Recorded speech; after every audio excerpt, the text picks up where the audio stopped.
Aquí nos corresponde estudiar el tema sobre el Espíritu Santo y vamos a enfocarnos especialmente en el día del Pentecostés. ¿Qué pasó en el día del Pentecostés? Con el propósito de entender cuál es la misión que Dios tiene para nosotros hoy en día también.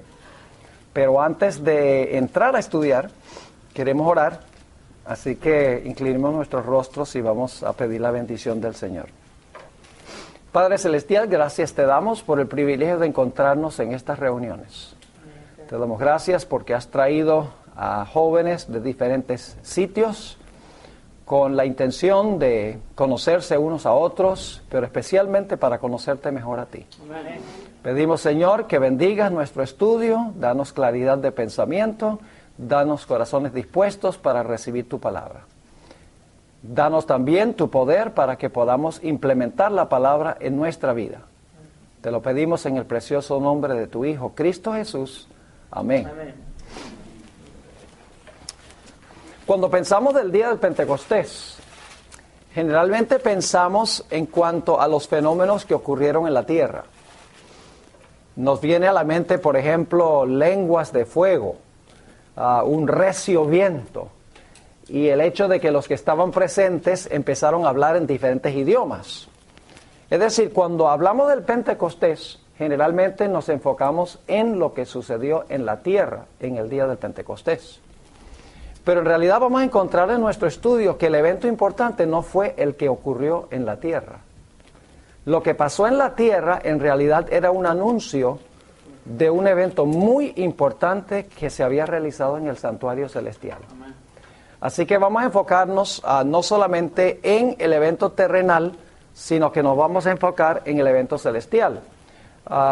Si ustedes hablaran con gente de iglesias no adventistas, yo no he encontrado ninguno en las conversaciones que yo he tenido que en realidad entiende plenamente lo que sucedió en el día del Pentecostés.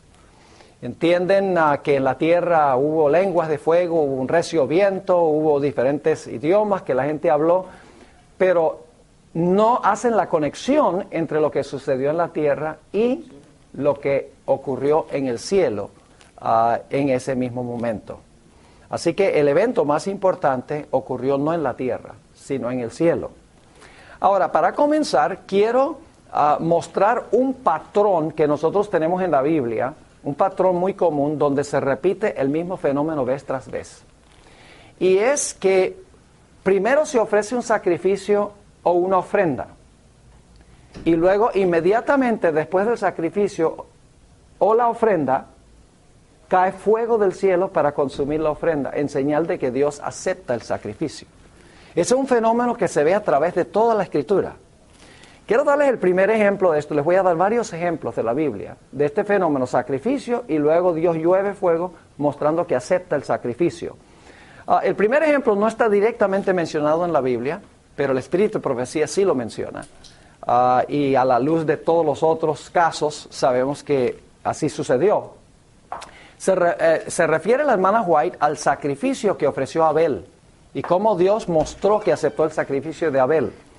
En la revista Signs of the Times, Señales de los Tiempos, febrero 6 de 1879, la hermana White dice: Dios aceptó este sacrificio y fuego descendió del cielo y lo consumió. Ahora, la Biblia sí menciona que Abel ofreció un sacrificio, en Hebreos 11:4. Lo que no menciona es que el fuego cayó del cielo y consumió el sacrificio. Pero la hermana White dice aquí: Dios aceptó el sacrificio. Y entonces luego dice, fuego descendió del cielo y lo consumió. Dios mostró que aceptó el sacrificio consumiéndolo con fuego del cielo. Ahora, el siguiente ejemplo lo encontramos cuando se inauguró el tabernáculo en el desierto. Ustedes saben que se construyó una carpa que se movía con el pueblo y luego cuando se paraban armaban la carpa al tabernáculo. Pues cuando se inauguraron los sacrificios en ese tabernáculo, quiero que noten lo que sucedió. Levítico 9, 22 al 24. Levítico 9, 22 al 24. Y yo debatí si copiar todo esto para dárselos en forma escrita, y decidí que les voy a dar esto en forma escrita al final. Así que si se quedan para todo el seminario, van a recibir al final copia de todo lo que yo les voy a presentar. decidí no dárselo por adelantado porque entonces se vuelven flojos y no buscan los versículos. Yo sé, porque yo enseño en AFCO, en la Escuela de Evangelismo de Amazing Facts, y en el pasado les he dado todo copiado, y entonces ni siquiera buscan en la Biblia, sencillamente leen el material. Por eso yo quiero que se concentren, busquen en la Biblia y presten atención, y ya al final lo van a tener. Así que, si quieren tomar notas pueden, pero no es indispensable, porque todo lo que voy a presentar lo van a tener al final. Dice allí en Levítico 9, 22 al 24, después alzó Aarón sus manos hacia el pueblo y lo bendijo. Y después de hacer la expiación, el holocausto y el sacrificio de paz descendió. ¿Ve? Ahí están los sacrificios, ¿verdad? Versículo 23, y entraron Moisés y Aarón en el tabernáculo de reunión y salieron y bendijeron al pueblo. Y la gloria de Jehová se apareció a todo el pueblo. Ahora escuchen esto. Se pusieron los sacrificios, 3 clases, la expiación, el holocausto y el sacrificio. Dice en el versículo 24, y salió fuego de delante de Jehová y consumió el holocausto con las grosuras sobre el altar, y viéndolo todo el pueblo, alabaron y se postraron sobre sus rostros. ¿Cómo demostró Dios que aceptó los sacrificios que se colocaron sobre el altar? Llovió fuego del cielo. Y claro, después de eso no fue necesario llover más fuego, porque nunca permitían que el fuego se apagara. Es decir, el fuego era continuo, pero cuando se inauguraron, Dios mostró que aceptó los sacrificios lloviendo fuego. El siguiente ejemplo que quiero dar lo encontramos en 1 de Crónicas 21:26. 1 de Crónicas 21:26, a donde se menciona un sacrificio que ofreció David en la era de Ornán Jebuseo. David había traído el arca de regreso a Jerusalén, y en vez de colocarlo en Jerusalén, lo colocó en la era de un individuo que se llama Ornán, el Jebuseo. Y quiero que noten cómo describe la Biblia ese sacrificio que ofreció David y cómo Dios mostró que aceptó el sacrificio. Dice allí, 1 de Crónicas 21:26, y edificó allí David un altar a Jehová, en el cual ofreció holocaustos y ofrendas de paz, e invocó a Jehová. ¿Quién le respondió cómo? Por fuego. Ahí está. ¿Quién le respondió por fuego desde los cielos en el altar del holocausto? ¿Ven el patrón? ¿Cómo demostró Dios que aceptó el sacrificio de David? Lloviendo fuego del cielo. El siguiente ejemplo que quiero presentar es cuando se inauguró el templo que construyó Salomón. Dicho sea de paso, no es el templo de Salomón. Es el templo que edificó Salomón, porque es el templo de Jehová. No le demos el crédito a Salomón, porque no es el templo de él. Ahora, fíjense, cuando se inauguró el templo que construyó Salomón, fíjense lo que sucedió según de Crónicas 7:1. Segunda de Crónicas 7 y el versículo 1. Y esto puede parecer muy académico, muy teórico, pero la práctica se basa sobre la teoría. Yo le pregunto una cosa. ¿Un médico, para ser médico, tiene que estudiar mucha teoría? Claro. Que sí, ¿qué? Fisiología, anatomía y todas esas ciencias tiene que estudiar. Y entonces luego puede poner en la práctica lo que estudia. Vamos a estudiar algunas cosas muy importantes que, comprendiéndolas, entonces ya vamos a poderlas implementar. Pero tenemos que entender teológicamente lo que dice la Biblia. Ahora, fíjense lo que dice 2 de Crónicas 7:1, cuando ya Salomón oró para que Dios bendijera el templo, y dice allí, cuando Salomón acabó de orar, descendió fuego de los cielos y consumió el holocausto y las víctimas, y la gloria de Jehová llenó la casa. Ahí está otra vez. El fuego consume los sacrificios. El último ejemplo que les quiero dar del Antiguo Testamento, 1 de Reyes 18:38. 1 de Reyes 18:38.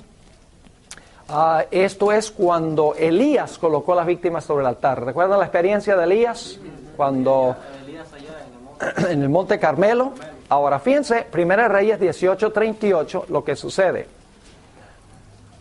Dice allí, entonces cayó fuego de Jehová y consumió el holocausto. Ahora Dios demostró que aceptó este sacrificio, porque no solamente el holocausto, sino la leña, las piedras y el polvo, y aún lamió el agua que estaba en la zanja. Viéndolo todo el pueblo, se postraron y dijeron, Jehová es el Dios, Jehová es el Dios. Así que tenemos este patrón, desde el primer sacrificio que menciona la Biblia, el de Abel, a través de todo el Antiguo Testamento, se ofrece un sacrificio y luego Dios llueve fuego del cielo, mostrando que acepta el sacrificio. Ahora lo que quiero hacer es tomar un tiempo para darles otro simbolismo que presenta la Biblia, que enseña la misma lección, pero son diferentes símbolos. Ya no es sacrificio y fuego, sino que son otros símbolos, otra forma de enseñar la misma lección, de que cuando se ofrece sacrificio, Dios lo acepta enviando fuego. En la Biblia tenemos dos episodios importantes que hablan de la roca.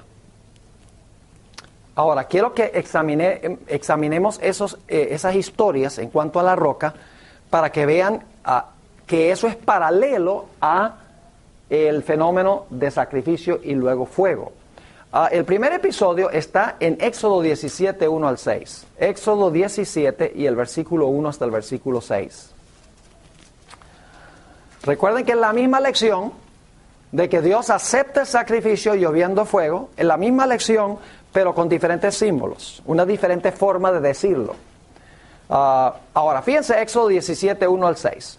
El pueblo de Dios está en el desierto y dice, toda la congregación de los hijos de Israel partió del desierto de Sin por sus jornadas, conforme al mandamiento de Jehová, y acamparon en Refidim, y no había agua para que el pueblo bebiese. Y altercó el pueblo con Moisés, y dijeron, danos agua para que bebamos. Y Moisés les dijo, ¿por qué altercáis conmigo? ¿Por qué tentáis a Jehová? Así que el pueblo tuvo allí sed y murmuró contra Moisés y dijo, ¿por qué nos hiciste subir de Egipto para matarnos de sed a nosotros, a nuestros hijos y a nuestros ganados? Yo pregunto, ¿el pueblo estaba pecando contra Dios al murmurar y quejarse tanto? Claro que sí. ¿Tenían razón de estar incómodos con Dios? No, porque ellos habían visto las plagas que cayeron sobre Egipto. Habían visto cómo se abrió el Mar Rojo. En Éxodo 16 había llovido pan del cielo. Y habían visto cómo Dios, cada vez que tiene una necesidad, Dios intervenía para darle. Pero están pecando contra Dios y merecen que el juicio de Dios caiga sobre ellos por murmuradores. Ahora, versículo 4. Entonces clamó Moisés a Jehová diciendo, ¿qué haré con este pueblo? De aquí a un poco me apedrearán. Ahora escuchen el consejo de Dios. Y Jehová dijo a Moisés, pasa delante del pueblo y toma contigo de los ancianos de Israel y toma también en tu mano tu vara con que golpeaste el río. Y ve. La palabra río se refiere al Mar Rojo, con que golpeaste el agua. Y también el río Nilo, que se convirtió en sangre. Y luego dice, he aquí, está hablando aquí Jehová, he aquí, yo estaré delante de ti allí sobre la peña en Horeb. Ahora, quiero que capten el panorama aquí, porque es muy importante. Está la peña, que es una peña real, una peña literal, y Jehová está diciendo, yo voy ahí y me voy a parar encima de la peña. En la peña, dice, voy a estar en la peña delante de ustedes. Lo interesante es que tenemos allí el símbolo y lo que representa el símbolo. Porque el símbolo es la roca, pero lo que representa el símbolo es Cristo, quien está sobre la roca. Tenemos la realidad y tenemos también la sombra. Ahora fíjense lo que sigue diciendo. Toma tu vara con que golpeaste el río y ve, he aquí yo estaré delante de ti allí sobre la peña en Horeb, y golpearás la peña y saldrán de ella aguas. Y beberá el pueblo, y Moisés lo hizo así en presencia de los ancianos de Israel. Así que hay tres símbolos que necesitamos entender en esta historia para poder entender lo que Dios quiso enseñar. En primer lugar, tenemos la roca. En segundo lugar, tenemos la vara. Y en tercer lugar, tenemos el agua que sale de la roca cuando se golpea la vara, se golpea la roca con la vara.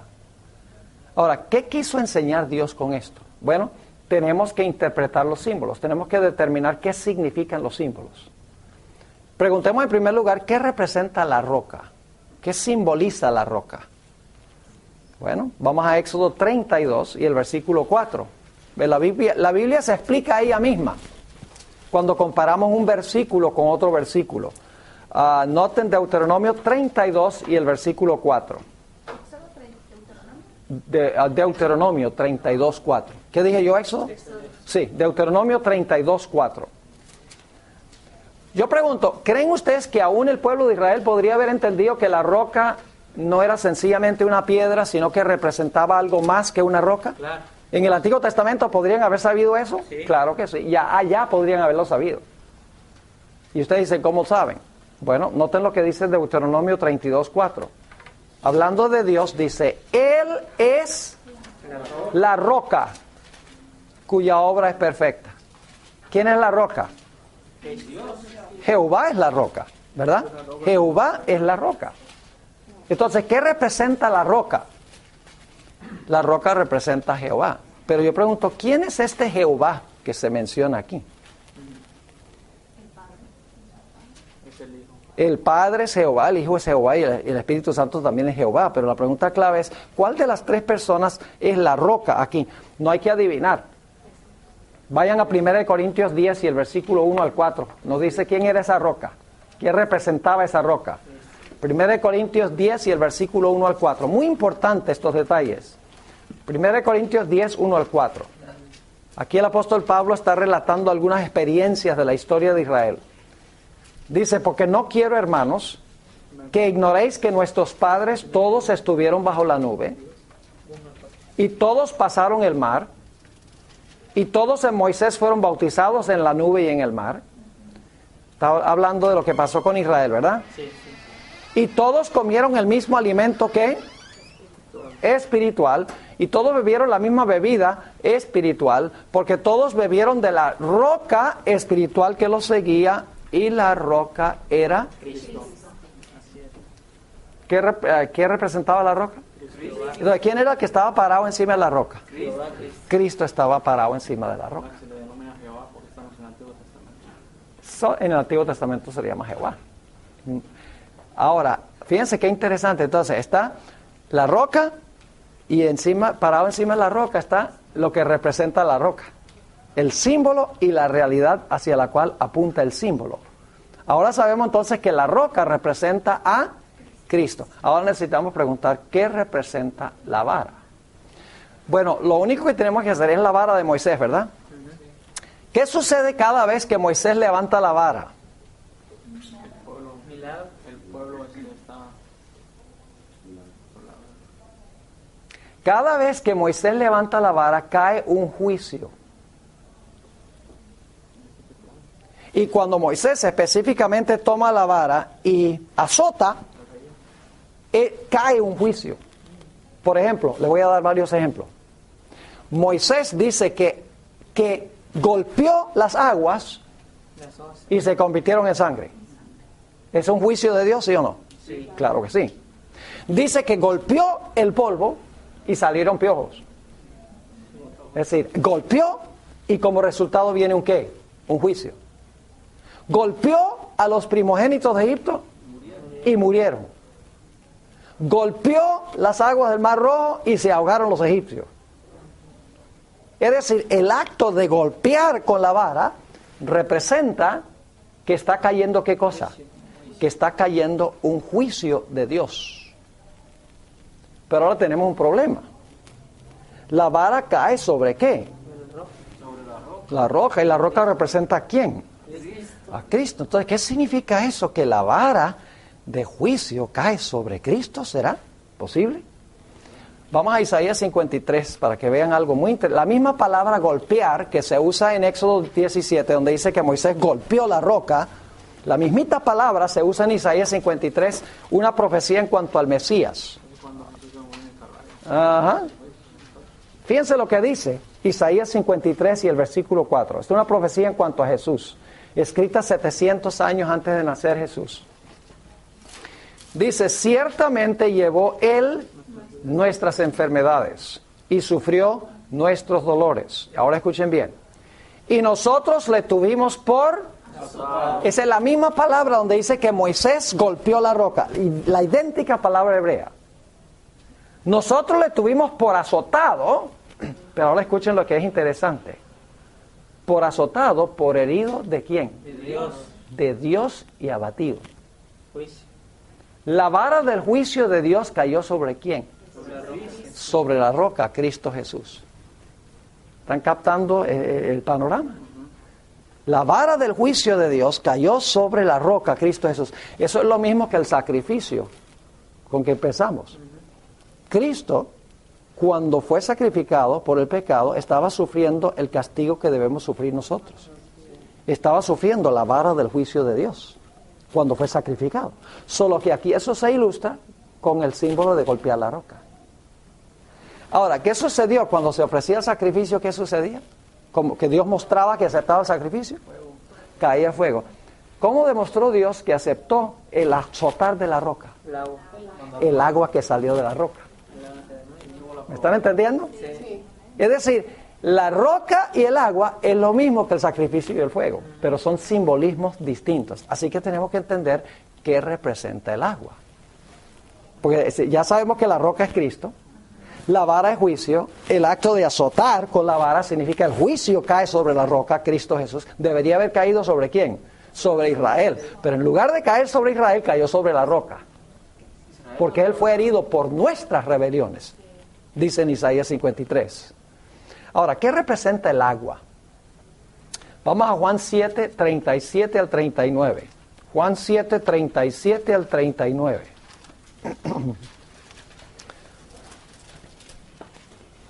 Jesús nos dice qué representa el agua. ¿Y en qué momento fue que salió el agua de la roca? La roca da el agua y la roca representa a Cristo. Así que Cristo es el que da ¿qué cosa? Es el que da el agua. El agua sale de Cristo. Ahora, ¿qué es el agua? Noten lo que dice Juan 7, 37.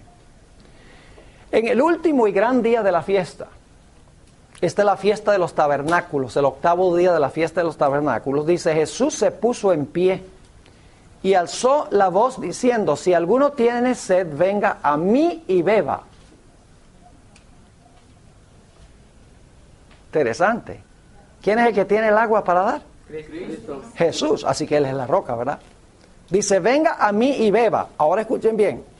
El que cree en mí, eso es muy importante, el que cree en mí, es decir, el que recibe a Cristo como su Salvador, el que confía en Él como su Salvador, el que se arrepiente y confiesa su pecado y acepta a Cristo como su Salvador, como dice la Escritura, escuchen bien, de su interior, ¿del interior de quién? Del que cree en Cristo. De su interior correrán ríos de agua viva. Ahora, yo no sé si ustedes están captando el cuadro aquí. Jesús dice primero, ven y ¿qué? El que tiene sed, ven y beba. ¿Y qué hacemos cuando bebemos? ¿Nos llenamos de qué? De agua. Nos llenamos de agua. Y entonces dice que de nuestro vientre, el agua que nosotros bebimos, ahora salta para vida eterna, para otras personas. Es decir, de su interior correrán ríos de agua viva. Es decir, bebemos del agua y ahora nosotros llegamos a ser fuentes de agua. Vamos a ser ríos. Ríos, exactamente. Y llegamos a ser ríos de agua viva. Es decir, el agua entra y luego el agua ¿qué? El agua que entró es el agua que sale. Ahora, ¿a qué se refería Jesús? Versículo 39 es el versículo clave.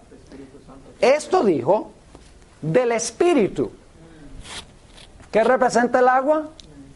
El Espíritu. Esto dijo del Espíritu que habían de recibir, fíjense, no lo habían recibido todavía, ¿verdad? Que habían de recibir los que creyesen en Él. ¿Quiénes reciben el agua? Los discípulos, los creyentes. ¿Todo el mundo recibe el agua? No. No, los que ¿qué? Los que creen en Él. Los que confían o creen en Él, los que se arrepienten, confiesan su pecado, confían en Cristo, se convierten. Dice, esto dijo del Espíritu que habían de recibir, no lo han recibido todavía aquí, ¿verdad? Dice que habían. Que habían de recibir los que creyesen en Él. Ahora escuchen, porque aún no había venido el Espíritu Santo, porque Jesús no había sido aún glorificado. ¿Cuándo fue glorificado Jesús? En el día del Pentecostés. No, bueno, en realidad no fue en la cruz. en realidad fue cuando Cristo fue instalado como sumo sacerdote en el santuario celestial en el día del Pentecostés. Así es, cuando fue presentado por el Padre con sus ángeles. Ahora yo pregunto una cosa entonces. ¿Cómo demostró Dios que Él aceptó el sacrificio de Cristo? A la luz de lo que hemos estudiado, ¿cómo demostró Dios que Él aceptó el sacrificio que ofreció Jesús? Roca y agua. Mandando el Espíritu Santo en el día del Pentecostés. Sí, porque los discípulos, esa era la señal que el Padre había aceptado este sacrificio de Estaban Cristo. esperando eso. Es decir, que lo que pasó en la tierra, sencillamente era un anuncio Fue el cumplimiento de algo que tuvo en el cielo. de que Dios el Padre ahora estaba diciendo, el sacrificio de Cristo ha sido aceptado.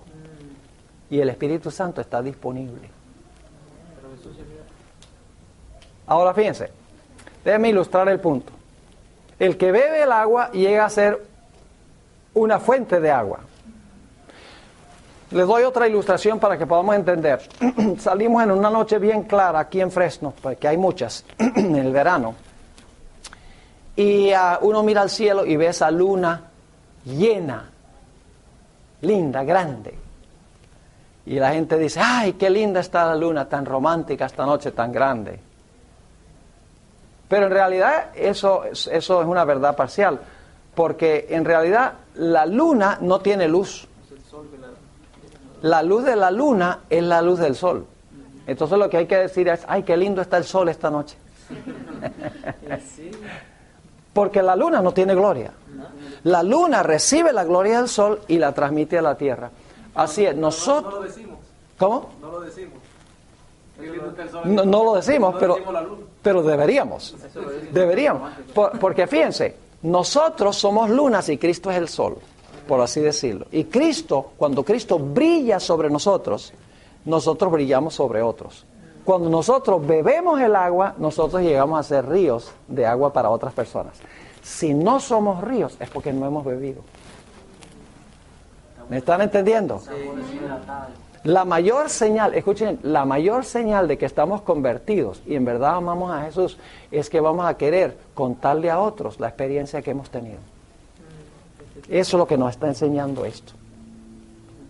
Y les voy a dar una ilustración antes de terminar. Así que el agua representa ¿qué cosa? El Espíritu. Fíjense, 1 Corintios 12, 13, lo dice claritos. 1 Corintios 12 y el versículo 13.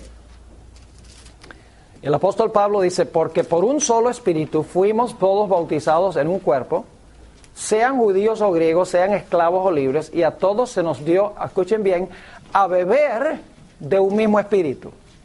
¿Qué es lo que bebemos? Agua. Bebemos el agua, bebemos el Espíritu Santo, ¿verdad? Y luego, ¿qué hacemos después que bebemos el Espíritu Santo, que recibimos el Espíritu Santo? ¿Qué hacemos? Salta para adentro. Salta de nuestro interior ríos de agua viva para salvar a otras personas. Recibimos para dar.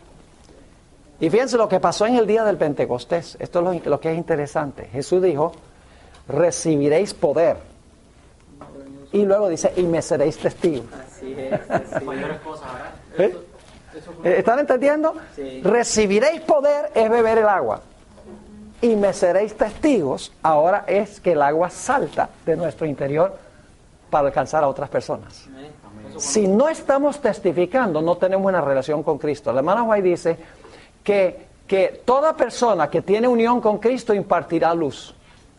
Si no estamos impartiendo luz es porque no tenemos conexión con la fuente de la luz. Se desamarró el cable por algún lado. Es cuando Pablo y Silas fueron llenos del Espíritu Santo, fueron a testificar. Siempre.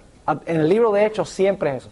Y el domingo les voy a hablar sobre el don de lenguas. De Hechos 2, que es mal entendido por la mayoría de los cristianos. El don de lenguas es muy interesante. Ahora, vamos al segundo episodio sobre la roca. Números 20, 7 al 11. Números 20, 7 al 11. Les mencioné que había 2 episodios, ¿verdad? Sí. ¿Entienden el primero? Lo que quiso Dios enseñar con el primero. Ahora vamos a ver el segundo. Es un Números 20 y el versículo 7 al 11. Es un poquito diferente este segundo relato. Es parecido, pero tiene una diferencia muy importante. Números 20 y el versículo 7 dice, y habló Jehová a Moisés diciendo, toma la vara, fíjese que tenemos la vara, y reúne la congregación, tú y Aarón tu hermano. Ahora fíjense la diferencia. En el primer episodio era golpear la roca, pero ahora le dice, y hablad a la peña a vista de ellos, y ella dará su agua. ¿Ven la diferencia? La primera vez que había que hacer juicio sobre la roca, pero la segunda vez para recibir el agua solo había que ¿qué? Pedirle el agua a la roca. Ahora fíjense lo que sigue diciendo, es tremendo simbolismo, la Biblia es profunda. Dice aquí, y ella dará su agua, y le sacarás aguas de la peña y darás de beber a la congregación y a sus bestias. Entonces Moisés tomó la vara de delante de Jehová, como él le mandó, y reunieron Moisés y Aarón a la congregación delante de la peña, y les dijo, oíd ahora, rebeldes, ¿os hemos de hacer salir aguas de esta peña? Entonces alzó Moisés su mano y golpeó la peña con su vara 2 veces. Ya no habló. No le habló, no le dijo a la roca, dame tu agua, sino que golpeó la roca. ¿Por qué fue tan terrible el pecado de Moisés que lo excluyó de la tierra prometida? A veces yo me preguntaba, oye, si fue el único pecado que cometió en 40 años, según dice el relato bíblico. Todo el tiempo fue manso y fue paciente con esa gente rebelde. Imagínense, pastorear una iglesia de 1 millón de miembros, no contando mujeres y niños. Pero gente rebelde. Esto no es una iglesia normal. Es una iglesia disfuncional. Y sin embargo, 40 años paciente. Finalmente se le acabó la paciencia. Y Dios le dijo, no vas a entrar a Canaán. ¿Por qué fue tan drástico el castigo? Escuchen lo que dice el hermano White, Patriarcas y Profetas 4:42. ¿Por qué fue tan terrible? Por su acto temerario, Moisés restó fuerza a la lección que Dios se proponía enseñar.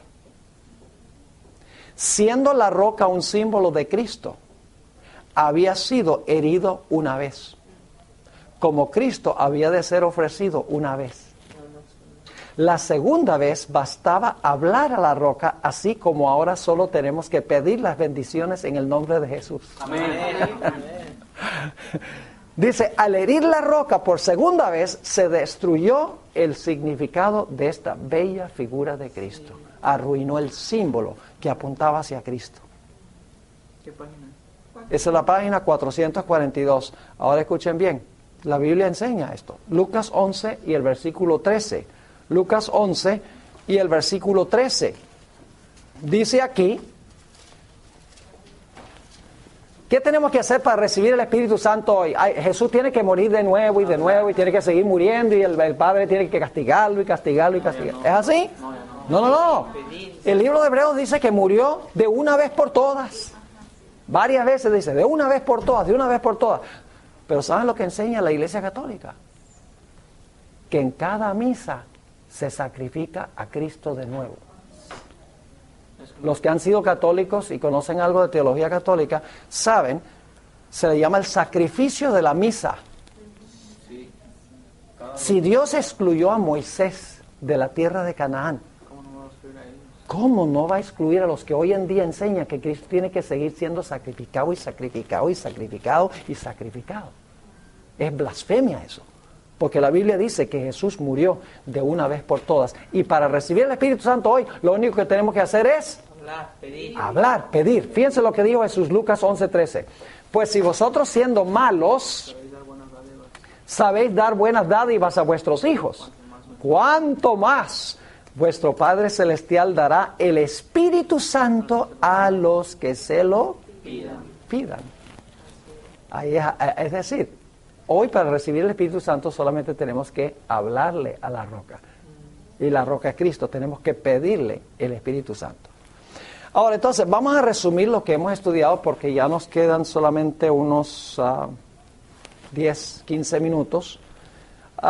¿Hay alguna relación entonces entre la cruz y lo que pasó en el día del Pentecostés?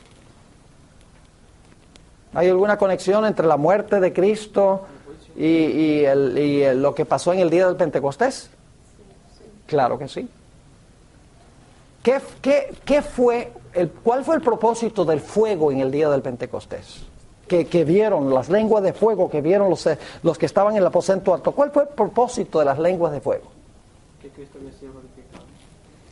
ellos debían entender que el Señor Jesucristo había sido sacrificado y que su sacrificio había sido aceptado por su Padre. Es decir, lo que sucedió en la tierra era un anuncio de que la vida perfecta de Cristo y su muerte por el pecado habían sido aceptados por Dios el Padre. Y que ahora los discípulos podían salir a anunciarle a la gente y decirle, mire, el Padre aceptó la vida perfecta de Cristo y aceptó la muerte de Cristo en el Calvario. Ahora, si tú te arrepientes y confiesas tus pecados, Él va a tomar su vida y su muerte y te los va a colocar a tu cuenta y tus pecados van a ser perdonados. ¿Están entendiendo qué tenían que ir a anunciar? Recibieron poder para luego ir a anunciar al mundo que el Señor Jesucristo había cumplido con el plan de salvación. Ahora, quiero leerles, voy a saltar algunas cositas aquí, pero quiero que vayamos al libro de Hechos, el capítulo 1 y el versículo 7 y el versículo 8. Esto lo mencioné, pero vamos a mencionarlo de nuevo. Dice en Hechos 1, 7 y 8, esto es antes del día del Pentecostés. Y les dijo, no os toca a vosotros saber los tiempos o las sazones que el Padre puso en su sola potestad, pero recibiréis poder cuando haya venido sobre nosotros el Espíritu Santo. ¿Para qué reciben poder? Para que me sean testigos. La gente cree que, se recibe el Espíritu Santo para edificar la vida de uno y para que uno se sienta bien y para esto y aquello. El propósito por el cual Dios imparte el Espíritu Santo es para dar poder para testificar.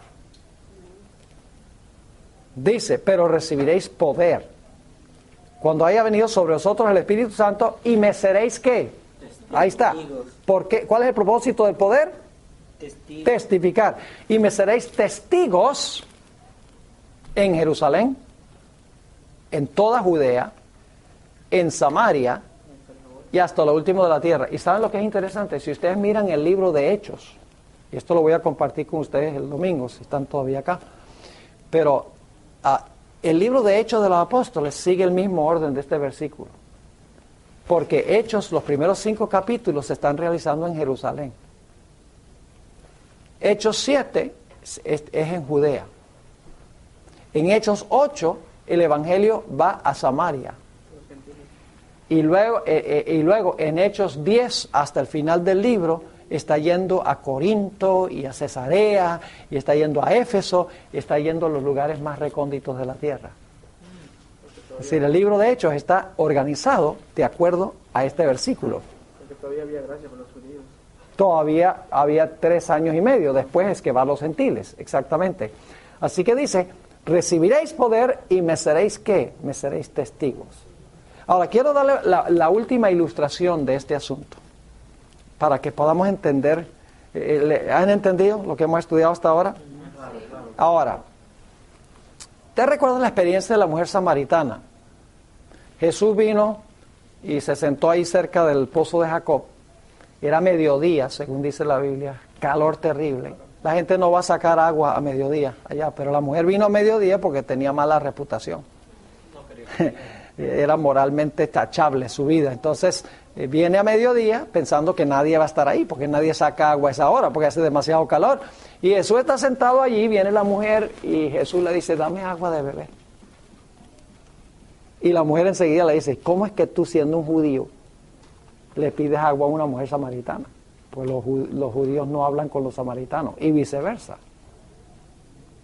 Entonces empieza una conversación. El Señor Jesucristo le dice, mire, yo conozco tu vida al derecho y al revés. Tú has tenido 5 hombres en tu vida y el hombre con quien vives ahora no es tu marido. Y ahora la mujer primero dice, yo creo que tú eres judío. Ahora dice, yo creo que tú eres profeta. Y cuando termina la historia dice, yo creo que tú eres el Mesías. Si ustedes leen la historia, hay un progreso en el entendimiento de esta mujer de quién es Jesús. Y entonces Jesús le dice algo muy interesante. Fíjense Juan 4, 13 y 14. Juan 4, 13 y 14. Dice allí, en Juan 4, 13 y 14, luego les voy a leer una cita del Espíritu de Profecía. Respondió Jesús y le dijo, cualquiera que bebiere de esta agua volverá a tener sed. Jamás tendrá que. Es decir, si tú tomas agua del pozo de Jacob, olvídate, al ratico con este calor tú vuelves a tener sed. Más, el que bebiere del agua que yo le daré, fíjese el futuro. ¿Cuándo es que Cristo da el agua? El Espíritu Santo también. En el día del Pentecostés. Dice, mas el que bebiere del agua que yo le daré, no tendrá sed jamás, sino que el agua que yo le daré, fíjense, futuro, porque todavía no haya venido el día del Pentecostés, el agua que yo le daré, ahora escuchen bien, será en él una fuente de agua que salte para vida eterna. ¿Ves la misma lección de Juan 7? Dice, el que bebe del agua llega a ser una ¿qué? Una fuente. Una fuente. Allá era un río, aquí era una fuente. Es decir, tú bebes el agua y ahora tú llegas a ser una fuente de agua. El Espíritu Santo testifica. Es decir, que si tú no eres una fuente de agua, tú no has bebido del agua. Eso es serio.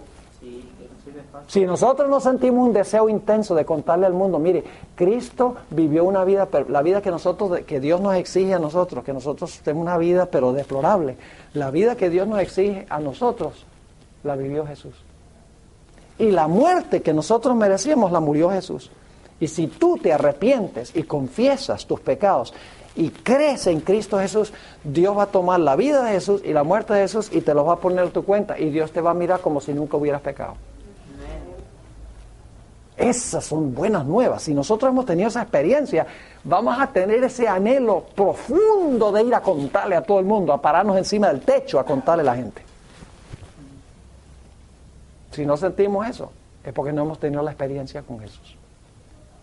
Y tenemos que venir a Jesús, tenemos que orar y decirle, Señor Jesús, ayúdame a tener esa experiencia. Ahora fíjense. Dice, será en él una fuente de agua que salte para vida eterna. Y yo pregunto, ¿la mujer bebió el agua? Dame. Sí, la bebió. Creyó en Cristo como el Mesías. Yo creo que tú eres el Mesías. ¿Y qué hizo la mujer? Salió huyendo de Se fue. A testificar. a Se fue testificar. a su pueblo que se llamaba Sicar. Se le olvidó a ella que la gente la veía Sí, sí. con ojos raros. Se ¿No le olvidó. importó nada de eso? No, Se nada quedó de con eso. Jesús. Conocí al Salvador ahora. Y vuelve a Sicar. Y entonces empieza a contarle a toda la gente, dice, y tienen que ustedes conocer a este hombre que yo conocí. Me contó toda mi vida de comienzo a fin. Y dice, yo creo que este hombre es el Mesías. Y ya no le importó que la gente la repudiara. Nada, nada. Es que cuando nosotros conocemos a Cristo ya no nos importa nuestra vida pasada. Amén. Y entonces ahora ella trae a todo el pueblo con ella, donde está Jesús. Y mientras tanto llegan los discípulos, que Jesús los había mandado a buscar comida. Y cuando llegan los discípulos, le dicen, Jesús, aquí tenemos la comida que nos mandaste a traer. Y Jesús dice, mi comida y mi bebida es hacer la voluntad de mi Padre y terminar su obra. Y los discípulos torpes, como siempre, dicen, bueno, debe ser que alguien le trajo comida. No entendían lo que Jesús estaba diciendo. Y entonces luego, perdón. ¿Qué comería este que ya no quiere? Ya. Y luego entonces, Jesús dice, ¿no han oído ustedes que hay 4 meses hasta la cosecha? Dicen, no. Dicen, miren los campos, están blancos, listos para la cosecha. Y saben que no estaba apuntando hacia campos de trigo y cebada. En deseo de toda la gente, la Manaway dice que estaba apuntando hacia esta mujer que venía con todo el pueblo de Sicar, trayéndolos para escuchar las palabras de Jesús. Había bebido del agua y se había convertido en una fuente de agua. Amén. Amén. El que bebe del agua llega a ser una fuente de agua. Así que tenemos un proceso. Cristo vive su vida perfecta, Cristo muere por el pecado, luego va al cielo para empezar su obra intercesora. ¿Pero por quiénes intercede Jesús? ¿Por todas las personas en el mundo? No. La Biblia dice por los que a Dios se allegan a Él. La Biblia dice que intercede solamente por aquellas personas que se arrepienten, confiesan sus pecados y creen en Jesús. Entonces, ¿cuál es nuestro mensaje? Nuestro mensaje es ir a contarle al mundo, mira, tú estás viviendo en pecado, tú estás lejos de Dios, tú estás perdido, pero mira, Jesús murió por ti. Jesús vivió la vida que tú debes vivir. Jesús ahora está en el cielo como intercesor. Si tú vienes a Él arrepentido, Él te va a representar allá ante el Padre y tú vas a ser acepto a través de Él por el Padre. Y entonces así la gente puede tener paz mental, puede tener paz en su vida, sabiendo que sus pecados han sido perdonados, porque Cristo es su representante y su intercesor en el santuario celestial. Es decir, que lo que pasó en el día de Pentecostés, las lenguas de fuego en la tierra, sencillamente fue un anuncio terrenal de que Jesús había comenzado su ministerio como sumo sacerdote intercesor, para que la gente pudiera venir a Él individual y personalmente, para recibir perdón de sus pecados. La aprobación, ¿no? Exactamente. En el lugar santo todavía. En el lugar santo, sí, no, todavía no pasó al lugar santísimo. Esto se encuentra en el Ministerio de Curación 69 y 70. Ministerio de Curación 69 y 70. Dice, tan pronto como halló al Salvador, la mujer samaritana que habló con Jesús junto al pozo de Jacob, trajo otros a él. Cuando lo halló, trajo a otros. Sigue diciendo, así dio pruebas de ser una misionera más eficaz que los propios discípulos. Ellos no vieron en Samaria indicios de que fuera un campo alentador. Decían, no, entre los samaritanos, esa gente todos están perdidos. Fijaban sus pensamientos en una gran obra futura. Decían, cuando venga el Espíritu, en el futuro. Y no vieron que en su derredor, derredor de sí, había una mies que cegar. Pero por medio de la mujer a quien ellos despreciaron, toda una ciudad llegó a oír a Jesús. Ella llevó enseguida la luz a sus compatriotas. Esta mujer representa la obra de una fe práctica en Cristo. Y luego viene esa famosa cita que posiblemente han oído: cada verdadero discípulo nace en el reino de Dios como un misionero. Apenas llega a conocer al Salvador, desea hacerlo conocer a otros. La verdad salvadora y santificadora no puede quedar encerrada en su corazón. El que bebe del agua viva llega a ser una fuente de vida. El que recibe se transforma en un dador. Tremenda cita. Ahora sí vamos a tomar el break y entonces luego en la próxima sesión vamos a hablar de la elección del sucesor de Judas. Renal, sino que nos vamos a enfocar en el evento celestial. Si ustedes hablaran con gente de iglesias no adventistas, yo no he encontrado ninguno en las conversaciones que yo he tenido que en realidad entiende plenamente lo que sucedió en el día del Pentecostés. Entienden que en la tierra hubo lenguas de fuego, hubo un recio viento, hubo diferentes idiomas que la gente habló, pero no hacen la conexión entre lo que sucedió en la tierra y lo que ocurrió en el cielo en ese mismo momento. Así que el evento más importante ocurrió no en la tierra, sino en el cielo. Ahora, para comenzar, quiero mostrar un patrón que nosotros tenemos en la Biblia, un patrón muy común donde se repite el mismo fenómeno vez tras vez. Y es que primero se ofrece un sacrificio o una ofrenda. Y luego, inmediatamente después del sacrificio o la ofrenda, cae fuego del cielo para consumir la ofrenda, en señal de que Dios acepta el sacrificio. Ese es un fenómeno que se ve a través de toda la Escritura. Quiero darles el primer ejemplo de esto. Les voy a dar varios ejemplos de la Biblia, de este fenómeno, sacrificio, y luego Dios llueve fuego, mostrando que acepta el sacrificio. El primer ejemplo no está directamente mencionado en la Biblia, pero el Espíritu de Profecía sí lo menciona. Y a la luz de todos los otros casos, sabemos que así sucedió. Se refiere la hermana White al sacrificio que ofreció Abel y cómo Dios mostró que aceptó el sacrificio de Abel. En la revista Signs of the Times, Señales de los Tiempos, febrero 6 de 1879, la hermana White dice: Dios aceptó este sacrificio y el sacrificio de paz descendió. ¿Ve? Ahí están los sacrificios, ¿verdad? Versículo 23, y entraron Moisés y Aarón en el tabernáculo de reunión y salieron y bendijeron al pueblo. Y la gloria de Jehová se apareció a todo el pueblo. Ahora escuchen esto. Se pusieron los sacrificios, 3 clases: la expiación, el holocausto y el sacrificio.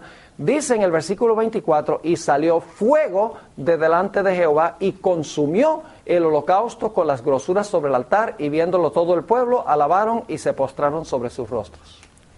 ¿Cómo demostró Dios que aceptó los sacrificios que se colocaron sobre el altar? Llovió fuego del cielo. Y claro, después de eso no fue necesario llover más fuego, porque nunca permitían que el fuego se apagara. Es decir, el fuego era continuo, pero cuando se inauguraron, Dios mostró que aceptó los sacrificios lloviendo fuego. El siguiente ejemplo que quiero dar lo encontramos en 1 de Crónicas 21:26.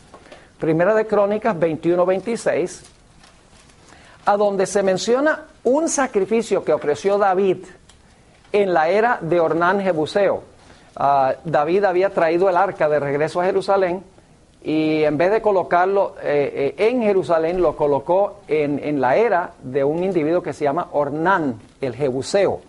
Y quiero que noten cómo describe la Biblia ese sacrificio que ofreció David y cómo Dios mostró que aceptó el sacrificio. Dice allí, 1 de Crónicas 21:26, y edificó allí David un altar a Jehová, en el cual ofreció holocaustos y ofrendas de paz, e invocó a Jehová. ¿Quién le respondió cómo? Por fuego. Ahí está. ¿Quién le respondió por fuego desde los cielos en el altar del holocausto? ¿Ven el patrón? ¿Cómo demostró Dios que aceptó? Aquí nos corresponde estudiar el tema sobre el Espíritu Santo. Y vamos a enfocarnos especialmente en el día del Pentecostés. ¿Qué pasó en el día del Pentecostés? Con el propósito de entender cuál es la misión que Dios tiene para nosotros hoy en día también. Pero antes de entrar a estudiar, queremos orar, así que inclinemos nuestros rostros y vamos a pedir la bendición del Señor. Padre Celestial, gracias te damos por el privilegio de encontrarnos en estas reuniones. Te damos gracias porque has traído a jóvenes de diferentes sitios con la intención de conocerse unos a otros, pero especialmente para conocerte mejor a ti. Amén. Pedimos, Señor, que bendigas nuestro estudio, danos claridad de pensamiento, danos corazones dispuestos para recibir tu palabra. Danos también tu poder para que podamos implementar la palabra en nuestra vida. Te lo pedimos en el precioso nombre de tu Hijo, Cristo Jesús. Amén. Amén. Cuando pensamos del día del Pentecostés, generalmente pensamos en cuanto a los fenómenos que ocurrieron en la tierra. Nos viene a la mente, por ejemplo, lenguas de fuego, un recio viento, y el hecho de que los que estaban presentes empezaron a hablar en diferentes idiomas. Es decir, cuando hablamos del Pentecostés, generalmente nos enfocamos en lo que sucedió en la tierra en el día del Pentecostés. Pero en realidad vamos a encontrar en nuestro estudio que el evento importante no fue el que ocurrió en la tierra. Lo que pasó en la tierra en realidad era un anuncio de un evento muy importante que se había realizado en el santuario celestial. Así que vamos a enfocarnos no solamente en el evento sacrificio. Y fuego descendió del cielo y lo consumió. Ahora, la Biblia sí menciona que Abel ofreció un sacrificio en Hebreos 11:4. Lo que no menciona es que el fuego cayó del cielo y consumió el sacrificio. Pero la hermana White dice aquí, Dios aceptó el sacrificio. Y entonces luego dice, fuego descendió del cielo y lo consumió. Dios mostró que aceptó el sacrificio consumiéndolo con fuego del cielo. Ahora, el siguiente ejemplo lo encontramos cuando se inauguró el tabernáculo en el desierto. Ustedes saben que se construyó una carpa que se movía con el pueblo y luego cuando se paraban armaban la carpa al tabernáculo.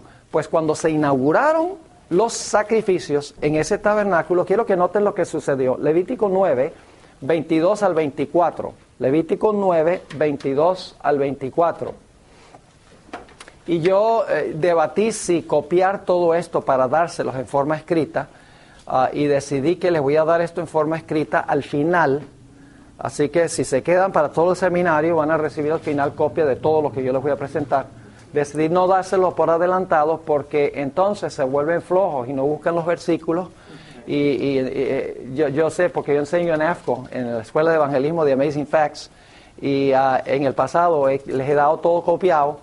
y entonces ni siquiera buscan en la Biblia, sencillamente leen el material. Por eso yo quiero que se concentren, busquen en la Biblia y presten atención y al final lo van a tener. Así que si quieren tomar notas pueden, pero no es indispensable porque todo lo que voy a presentar lo van a tener al final. Dice allí en Levítico 9, 22 al 24, después alzó Aarón sus manos hacia el pueblo y lo bendijo. Y después de hacer la expiación, el holocausto, el sacrificio de David, lloviendo fuego del cielo. El siguiente ejemplo que quiero presentar es cuando se inauguró el templo que construyó Salomón. Dicho sea de paso, no es el templo de Salomón, es el templo que edificó Salomón, porque es el templo de Jehová. No le demos el crédito a Salomón, porque no es el templo de él. Ahora, fíjense, cuando se inauguró el templo que construyó Salomón, fíjense lo que sucedió según Segunda de Crónicas 7:1. Segunda de Crónicas 7 y el versículo 1. Y esto puede parecer muy académico, muy teórico, pero la práctica se basa sobre la teoría. Yo le pregunto una cosa, ¿un médico para ser médico tiene que estudiar mucha teoría? Claro. Que sí, ¿qué? Fisiología, anatomía y todas esas ciencias tiene que estudiar. Y entonces luego puede poner en la práctica lo que estudia. Vamos a estudiar algunas cosas muy importantes que comprendiéndolas, entonces ya vamos a poderlas implementar. Pero tenemos que entender teológicamente lo que dice la Biblia. Ahora, fíjense lo que dice 2 Crónicas 7:1, cuando ya Salomón oró para que Dios bendijera el templo, y dice allí, cuando Salomón acabó de orar, descendió fuego de los cielos y consumió el holocausto y las víctimas, y la gloria de Jehová llenó la casa. Ahí está otra vez. El fuego consume los sacrificios. El último ejemplo que les quiero dar del Antiguo Testamento, Primera de Reyes 18:38. Primera de Reyes 18:38. Esto es cuando Elías colocó las víctimas sobre el altar. ¿Recuerdan la experiencia de Elías? Cuando